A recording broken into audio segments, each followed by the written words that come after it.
보는 것은 정말 엄청 용기를 낸 것 같습니다. 이 땅의 구원과 회복은 바로 나로부터 시작하리이다. 그렇게 한번 기대하고 또 기도하겠습니다. 우리 중고등부 다시 한번 축복합니다. 우리 선생님들도 감사해 주셨고요. 또 수송에 헌신해 주신 분들 감사드립니다. 자, 오늘 말씀은요, 빌립보 성도들을 향한 마지막 인사와 축복인데, 무난하라는 말이 구약으로 말하면 샬롬, 평안, 그런 이야기입니다. 15절을 보겠습니다. 오늘 말씀 바로 앞입니다. 빌립보 사람들아, 너희도 알거니와 복음의 시초에 내가 마게도냐를 떠날 때에 주고받는 데에 참여한 교회가 너희 외에 아무도 없었느니라. 바울이 제2차 선교 여행 중에 마게도냐 첫 성인 빌립보에 들어가서 복음을 전하고 말씀을 가르치고 귀신 들린 여종을 쫓아내는 기적을 베풀었는데, 빌립보 사람들이 복음을 받아들이고 믿는 것으로 끝나지 않고 자기들이 가진 것으로 바울의 선교를 지원했다는 거예요. 아무도 그렇게 하지 않았는데 빌립보 교회만 그 당시에는 바울의 선교를 위해서 물질을 지원했다. 그런 이야기입니다. 그런데 이 마게도냐 지방을 떠날 때도 그랬고, 마게도냐 지방을 떠난 후에 데살로니가 지역에서 사역할 때도 계속해서 물질을 또 보냈다는 거예요. 16절 보겠습니다. 데살로니가에 있을 때에도 너희가 한 번뿐만 아니라 형편이나 나였을 것을 명령보다. 빌립보 교회라고 형편이 넉넉하진 않았어요.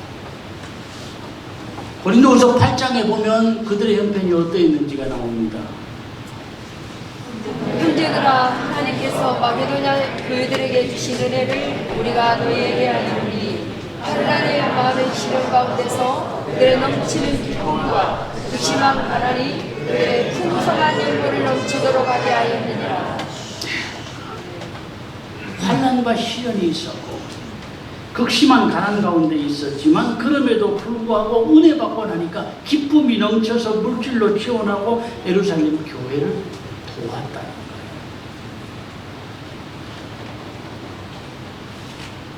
마게도냐는 큰 지역 이름이고요. 왜 이름이 다르냐 그럴지 몰라도 빌립보는 하나의 자그마한 섬 이름입니다. 그래서 마게도냐라고 나오기도 하고 빌립보라고 나오기도 하는데, 혹시라도 혼란이 없었으면 좋겠어요. 우리가 사는 동안요, 섬길 줄 알고 나눌 줄 알고 베풀며 사는 사람에게는 하나님이 채워주실 것을 약속을 하셨습니다. 아멘 많이 안 할 줄 알았어요. 내가 손해보라고 하는데 기쁨으로 아멘 할 수 있는 사람은 많지 않습니다. 왜냐하면 그 깊이를 모르고는 아멘이 안 돼요. 당장 내가 아깝잖아요. 내가 나가는데, 내가 낭비되는데, 그게 기뻐하는 사람은 정말 그 의미를 아는 사람이고 그 알맹이를 아는 사람이에요. 우리가 주님 앞에 설 때뿐 아니라요, 우리의 이 땅에 사는 동안 모든 쓸 것을 채워주시는 주님의 손길을 체험하셨으면 좋겠고요. 이 땅에서 우리 모두가 다 영적으로 부자로 살고요, 육적 생활에도 부자로 사시기를 축원합니다. 17절에는 바울이 이렇게 고백을 합니다. 내가 선물을 구함이 아니요 오직 너희에게 유익하도록 풍성한 열매를 구함이라. 내가 돈 보내달라고 하는 이야기 아니다. 얼핏 보면 바울이 저런 거 이야기하면서 또 돈 보내달라고 그러네. 그럴 수 있습니다. 그런데 내가 돈 보내달라고 하는 이야기가 아니다. 그러면서 너희에게 유익하도록 풍성한, 잘 이해가 안 되는 이야기죠. 그래서 현대어 성경에는 이렇게 번역을 합니다. 그러니 어찌 내가 여러분의 선물에 감사하지 않을 수 있겠습니까? 그러나 무엇보다도 기쁜 것은 여러분의 친절한 행동으로 오히려 여러분에게 풍성한 보상이 돌아가게 되었다는 사실입니다. 이해가 되시죠? 무슨 말인지. 예. 현대어 성경이 조금 의역이긴 하지만 때로는 우리가 알기 쉽게 번역을 해주는 부분도 있어요. 그런데 이제 원뜻과 좀 벗어날 때가 있기 때문에 현대 성경을 사용하지 않습니다만 이렇게 조금씩 도움을 받을 수는 있을 것 같아요. 풍성한 보상이 돌아갔다 여러분에게. 그 의미가 뭐냐면 섬기고 나누는 사람에게 풍성한 것들로 채워주시는 하나님의 권리, 이걸 말씀하는 거예요. 이걸 체험하지 않고는 이해가 안 됩니다. 내가 당장 나가는데 왜 이렇게 기뻐? 어떻게 더 잘 살아? 점점 못 살게 되는 거지. 그럴 수밖에 없어요. 미우라 아야코 그러면 생각나는 게 있죠. 뭡니까? 빙점.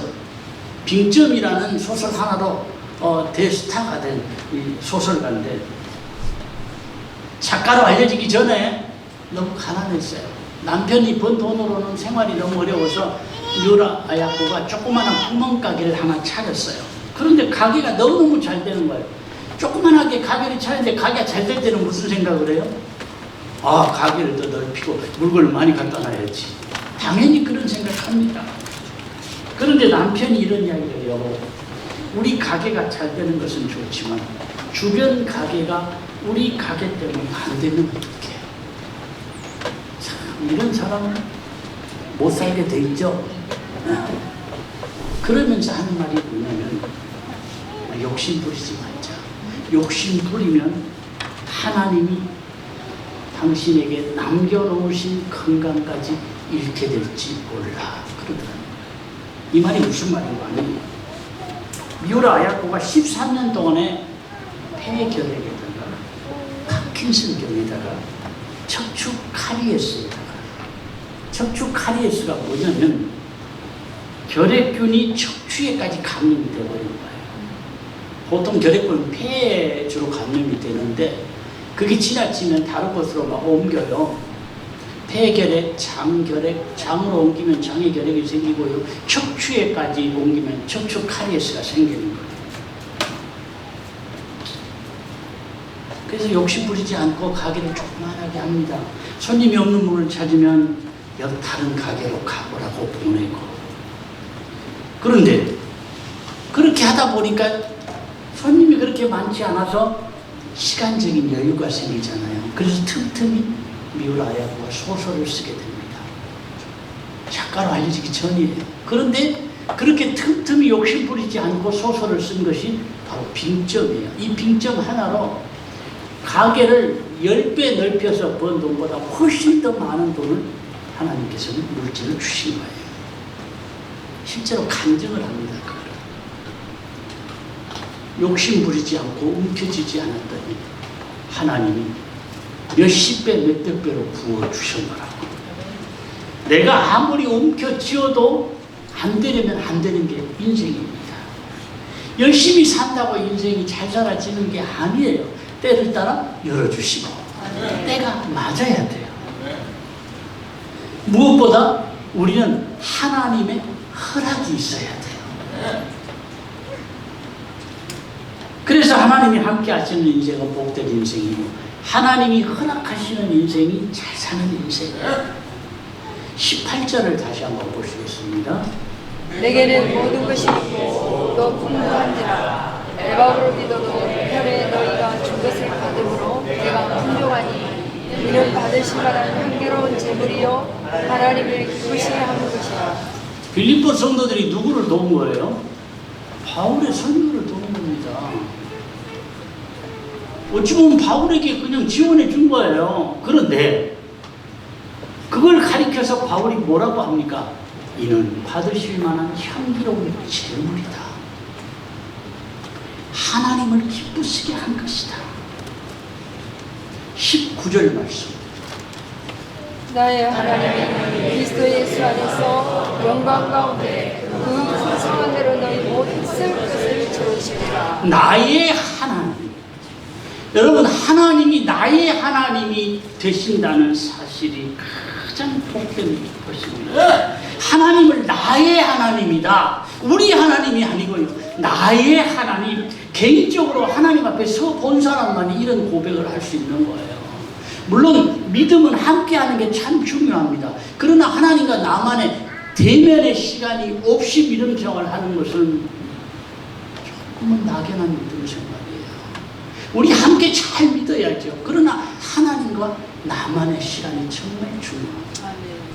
그런데 평상시에는 이게 잘 안 돼요. 하나님과 독대한다 그러죠. 이게 평상시에는 잘 안 됩니다. 그런 깊은 기도가 잘 안 돼요. 저의 경험으로 보면 육신적으로 제가 가장 연약해져 있습니다. 또 환경적으로 가장 밑바닥에 있을 때, 가장 마음이 상해 있을 때, 이런 때에 정말 하나님과 독대하는 그런 체험들을 많이 주셨습니다. 평상시에는 깊은 기도 하려고 해도 그게 잘 안 되지만 내가 정말 연약해질 때 세상이 나를 향해 돌아선다고 생각할 때 정말 나는 이제 붙들 것이 없다고 생각할 때 그때야말로 하나님의 깊은 은혜를 체험하게 될 기회라는 사실이에요. 하나님이 나의 하나님이 되실 때 세상이 줄 수 없는 기쁨이 생기고 평안이 마음이 생깁니다.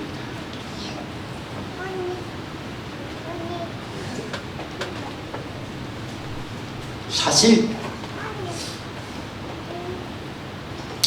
여름 휴가를 제가 전혀 교단도 다르고 우리 교단과는 조금 안 맞는 부분이 있는 파주에 가는 이유는 젊은 시절에 그런 은혜들을 파주에 있는 그 기도원에서 기도굴에서 많이 체험을 했어요. 집회에 나가서 이런 것보다는 가면 많은 기도굴이 있습니다. 실제로 기도굴이에요. 땅속에 이렇게 쭉 기도굴이 있어요. 그렇게 돼 있어요. 그러면 딱 문 열고 들어가면 그렇게 크지 않아요. 우리 밑에 있는 기도실보다 조금 클까요? 그 정도 될까요? 그렇게 크진 않아요.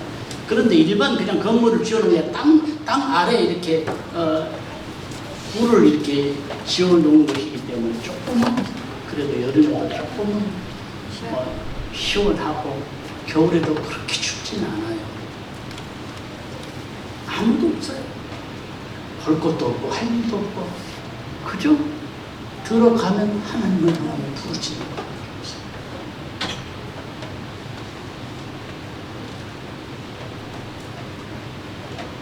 그런데 폭풍 가운데도 큰 바람과 큰 지진 가운데도 안 들리던 음성이 세미하게 들렸다 그랬잖아요.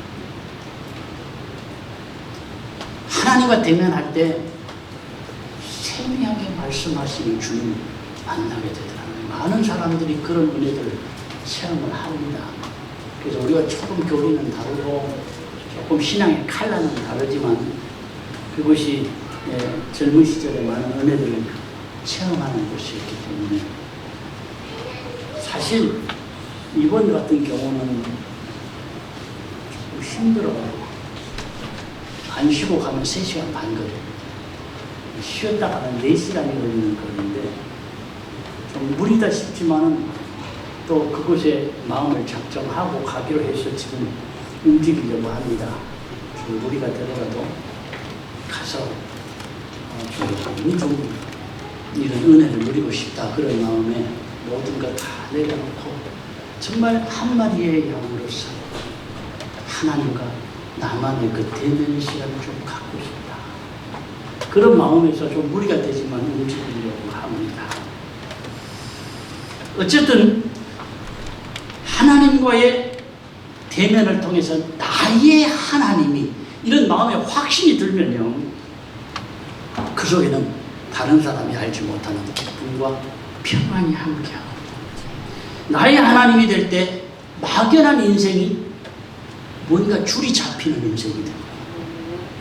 불안하던 인생이 마음에 샬롬을 갖게 됩니다.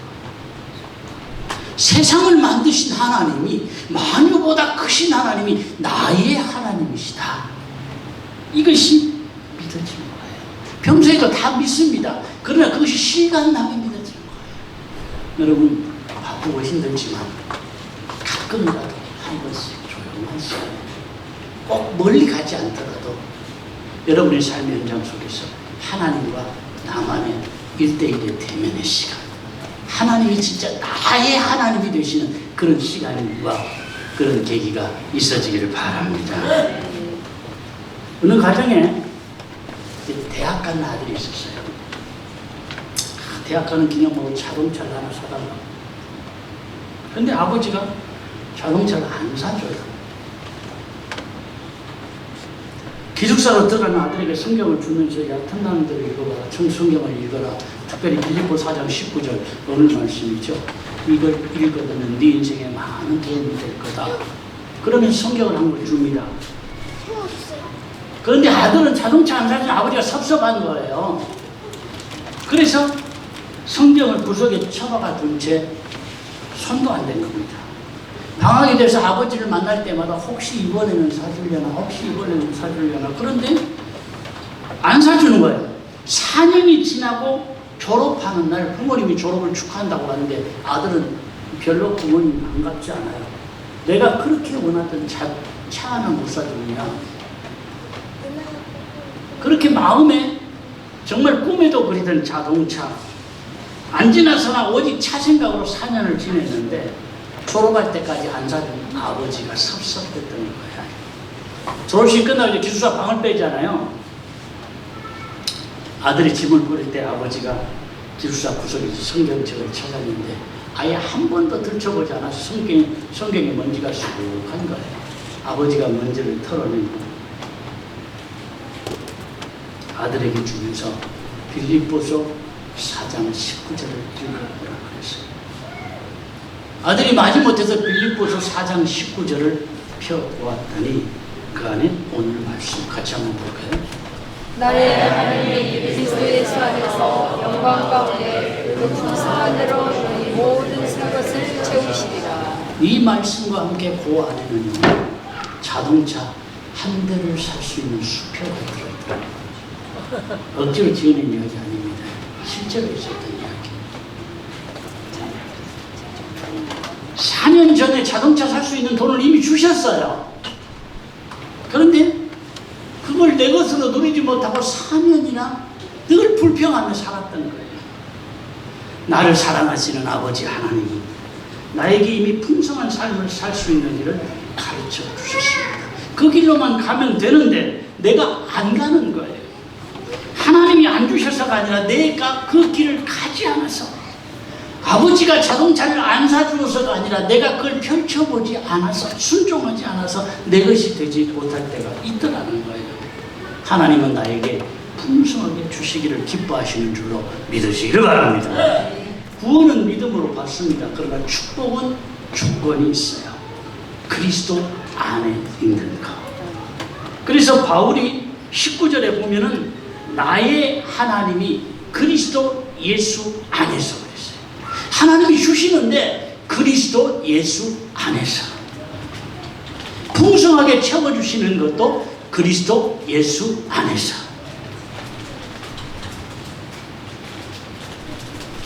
같이 한번 고백합니다. 주님의 뜻 안에 살고, 주님의 뜻 안에 살고, 주님의 사랑 안에 살고, 주님 주신 사명 안에 머물러 있게 하옵소서. 아멘. 주님의 뜻 안에 사는 것이 복이고 주님의 사랑 안에 사는 것 자체가 복입니다.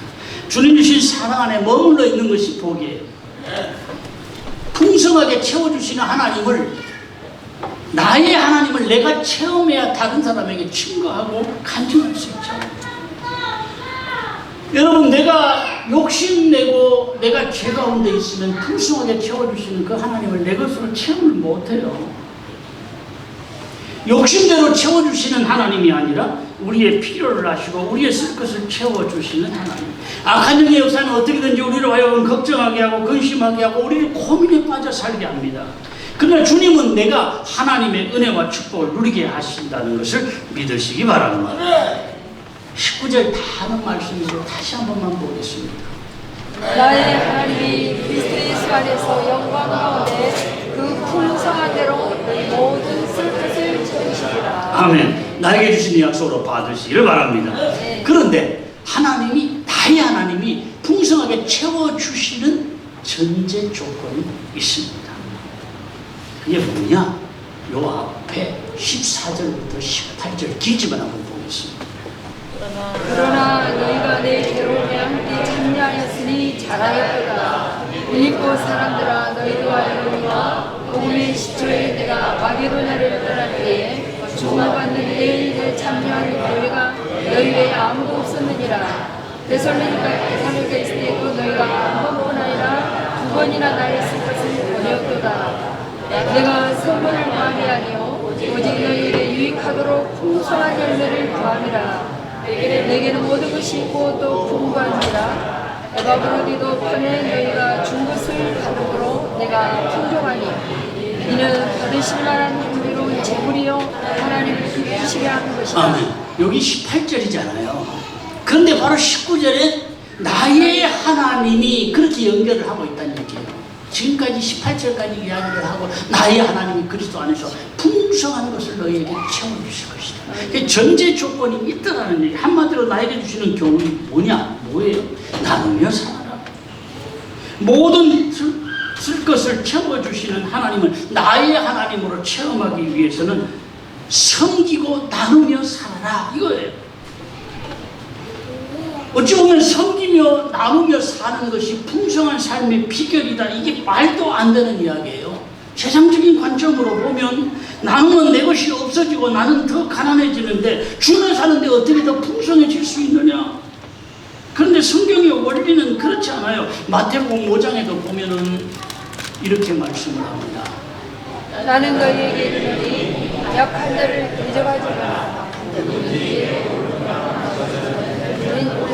되며 또 너를 말하여 속옷을 가지고자 하는 자에게 겉옷까지도 가지게 하며 또 너는 너로 억지로 오리를 가게 하거든 한 사람과 심리를 명령하고 내게 구하는 자에게 주며 내게 구하자 하는 자에게 거절하지 말라. 또 내 이웃을 사랑하고 내 원수를 미워하였다는 것을 너희가 들었으나 나는 너희에게 이르노니 너희 원수를 사랑하며 너희를 박해하는 자를 위하여 기도하라. 인간적인 관점으로 보면 도저히 이해가 안 되는, 또 그렇게 살기도 싫어요.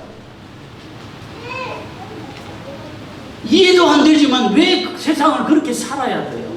그럴 수 있는 말씀인데, 이해도 안 되고 그렇게 살면 망할 것 같은데, 바보 같은 인생인데, 이것이 주님이 나에게 주신 원리라는 거예요.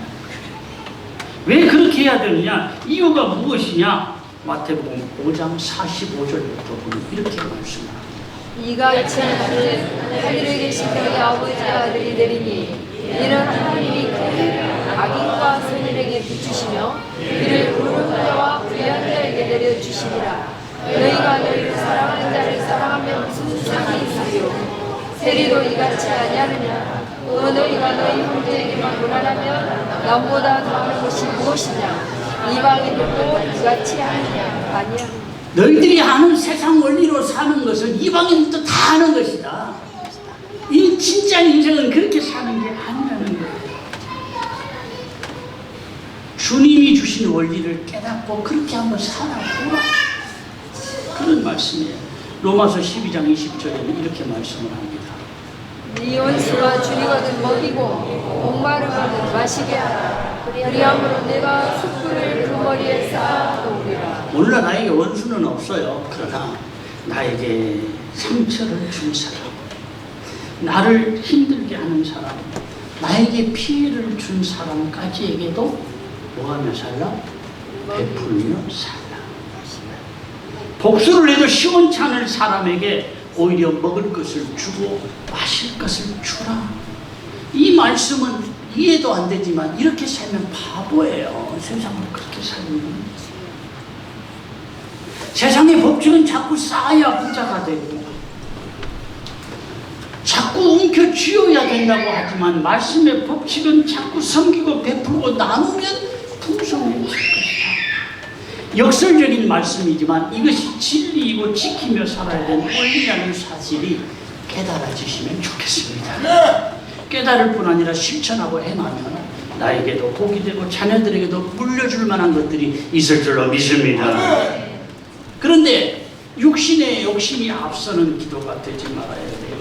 바울이 로마 감옥에 갇히게 되었는데 나중에는 어떻게 되었느냐. 22절에 보면은요, 모든 성도들이 너희에게 불안하되 특히 가이사의 집 사람들 중 몇이니라. 당시 로마 황제를 가이사라고 했어요. 영어로는 시저라고 하죠. 가이사 집 몇 사람이 문안 인사를 했다는 말은 이미 바울의 전도로 믿는 형제가 되었다, 그런 이야기예요. 바울이 로마 감옥에 갇힘으로 핵심 인물들 몇 사람을 이미 전도를 한 거예요. 지나고 보니 더 좋은 결과를 주시는 하나님. 우리 개인에게도 이런 체험들이 있을 거예요. 그때는 몰랐어요. 그런데 지나고 보니까 하나님이 그 길로 인도하셨는데 그 길이 그때는 잘 몰랐는데 지나고 보니까 나에게 더 좋은 길이었구나. 어려웠지만 그때 진정 하나님의 풍성하심을 경험하는 때였고 나의 기도가 더 깊어지는 때였고 더 크신 은혜를 경험하는 때였다는 거예요.